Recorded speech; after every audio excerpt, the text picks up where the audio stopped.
Hello guys! Hello! This is for Cancer. Cancer, welcome dito sa aking channel. Kapalaran 888, welcome. Alamin natin kung anong messages, vibration, gabay, energy para sa inyong lahat. General reading tayo. Okay, so tingnan natin.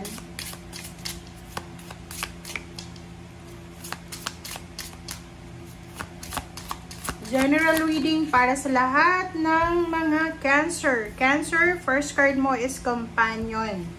Companion, Cancer. Are you married? Are you in a relationship? Are you with someone, nakapartner, trabaho, negosyo, ka-team? Okay, balance. So, there's a balance. Okay. So, sinasabi ng bara sa atin na if ever meron tayong asawa, boyfriend, girlfriend, katrabaho, kapamilya, ka-team, ka-partner sa trabaho, negosyo, basta may mga companions tayo, yung parang meron tayong ka-team, sinasabi ng bara sa atin na kailangan nating maging balanse. Kumbaga, maging harmonious tayo Kasi hindi naman minsan, isa sa pinaka-problema talaga or isa sa pinaka-root cause ng pag-aaway, gulo, ay yung pride, 'di ba? Sa loob ng companionship, sa loob ng partnership, sa loob ng collaboration, hindi nagtatagal yung ganyang klaseng partnership kung pareho ma-pride or yung isa ma-pride. Dito sinasabi na kailangan nating maging harmonious kailangan nating kumalma, kailangan nating maging mapasensya, kasi yung pagiging kalmado, pagiging mapasensya, siya yung susi para sa maayos, tahimik na buhay. Okay? So, we need to balance trabaho, negosyo, kalma. Ibig sabihin, kung masyado kang focus sa trabaho mo, make sure na meron kang time para sa sarili mo, sa pamilya mo, sa love life mo, or sa kung saan pa man. And yung companionship, hindi lang naman siya through emotion and family. Sa mga spiritual helpers and guides sa Panginoon, if gagawin nating center ang ating Panginoon, magkakaroon ng balance yung buhay natin. Kasi ganoon naman talaga, pag walang center tayo, imbalance yun. Diba? Kailangan natin ng magkaroon ng sentro. Kailangan natin ng parang tinatawag dyan, parang siso lang yan, 'di ba? Like for example, 'di ba? Alam niyo yung siso. Dalawa yung magsisiso. Kung yung isa lang, 'di ba, babagsak. Kung dalawa na balanse pareho yung weight nila or kahit hindi, magbabalance both sides, okay lang. Pero kung pareho mo ilalagay yan, pero kung walang middle yan, hindi yan nakakabit sa middle, hindi yan gagalaw. Parang ganun. Okay, this is for Cancer. Cancer.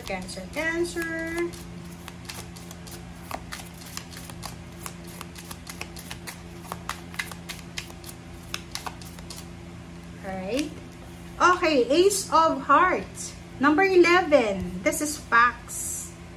Okay. Wow.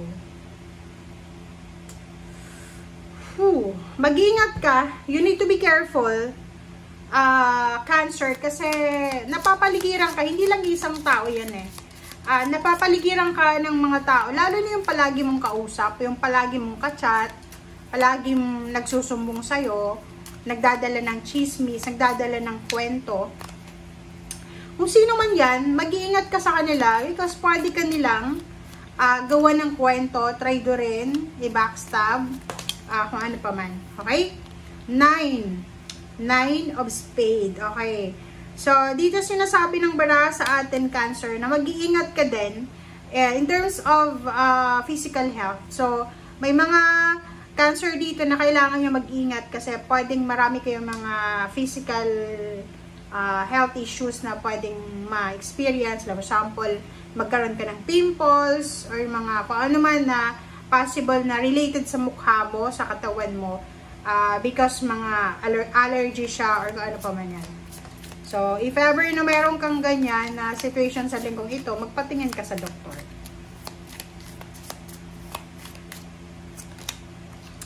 Okay, number 31, Ace of Clover.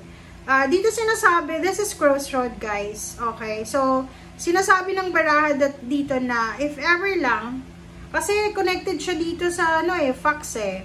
So, ibig sabihin, mag-iingat talaga tayo. We need to be careful. Kasi, ang barahang yan ay nagsasabi na hindi lahat ng kausap mo, hindi lahat ng mga taong kumakampi sa'yo ay talagang gustong kumampi. Alam mo ba yung mga tao na gusto lang makipag-close para mayroon silang front seat sa buhay mo? May mga haters turns, may mga friends turns to haters, na gano'n na close sa'yo, malapit na malapit, confident, pero ano siya gusto niya lang na may front seat, gusto niya lang na updated siya sa buhay mo para, di ba, parang gano'n. So, in competitive na situation yun. So, mag-iingat ka. We need to be careful sa kung ano man na decision making di ba?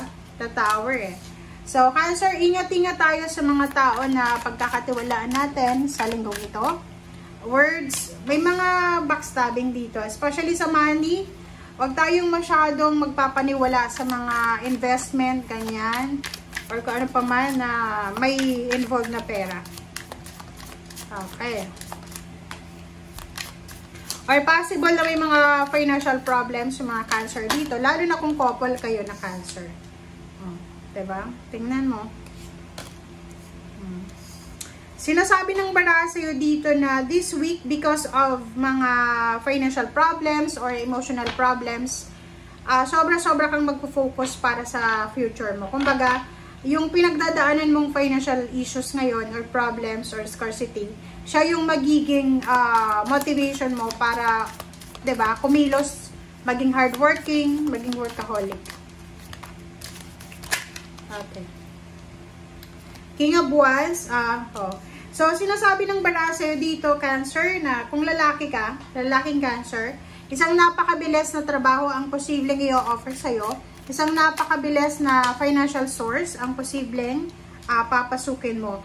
But, ang nakikita ko, if ever lang, na meron ditong Cancer, babae or lalaki, you're waiting for a job offer, you're waiting for confirmation, and sinasabi ng baraha sa'yo dito na you need to be patient, kalma ka lang, okay? Kasi sa linggong ito, kung ano man yan na hinihintay mo, na pwedeng nagdadala sa'yo ng stress, ng anxiety, di ba? Pag, halimbawa na, apply ka ng apply, tapos wala namang development, sinasabi ng baraha dyan na you need to be patient, you need to be courageous, you need to trust na magtiwala ka sa sarili mo. Kasi, ay hindi naman lahat ng gusto natin, nakukuha natin sa isang pitik lang. So, kung may mga pagkakataon sa linggong ito na ma-stress ka, hindi ka makatulog sa gabi because of mga emotional and financial problems, you need to pray. Okay? You need to pray and you need to calm yourself lang. Kasi nandito yung Queen and King of Cups. Napaka-importante yung balance sa buhay mo. Tingnan mo. Itong dalawang to, itong dalawa. Diba? So, sinasabi ng baraha, wag din tayong padalos-dalos sa mga decision making. Huwag talagang papasok sa mga investment scam. Pag kang papasok sa mga, like, 10,000 mo, gagawin kang 100,000.